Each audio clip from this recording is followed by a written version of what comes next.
I think that the work at Ontario Council has been critically important to the success at Queen's Park. I think that particularly through the fall Queen's Park Day, where members and council members from all over the province have been able to go and meet with MPPs and have quite a significant presence during question period, I think that's been extremely important.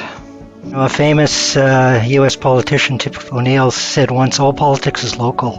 And having that grassroots connectivity from the elected representatives, I actually think, frankly, makes an enormous difference in moving an association's yardsticks forward. And the Ontario Council is right at the top of the list on that.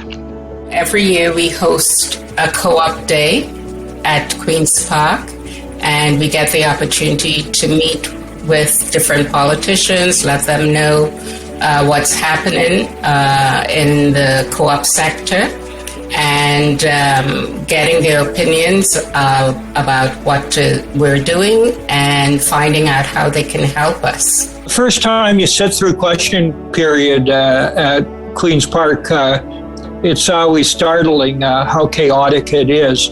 But when they introduce people from the CHF Canada, you do get the attention of all the MPPs, regardless of the political parties.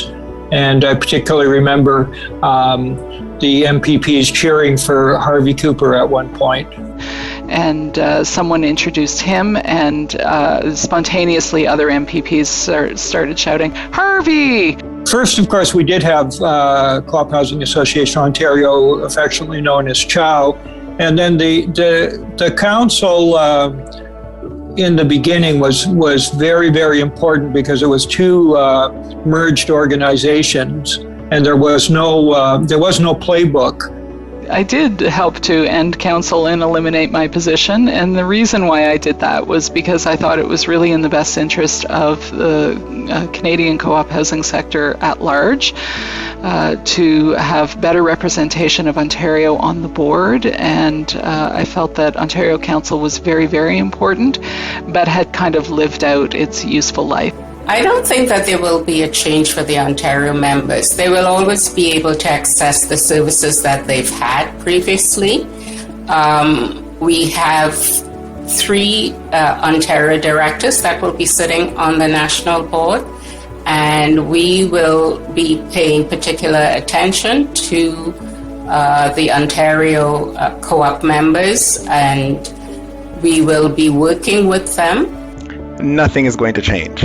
Nothing is going to change. No one has gone anywhere. Right down to phone numbers and emails still remain the same. So after this transition, and we've transitioned to one governance body, if anything changes, it will be increased efficiency. We'll be more efficient in delivering our services and responding to the needs of our members. Regardless of the representatives on that group, I was actually constantly amazed at the level of dedication that people put in and how well represented they actually were and are at the provincial and national organizations, because it's not only the day-long meetings that people used to come to. These folks did a lot of work in between meetings, because I think for most of them, if not all of them, cooperative housing is part of who they are. It is baked into their DNA, and they want to contribute.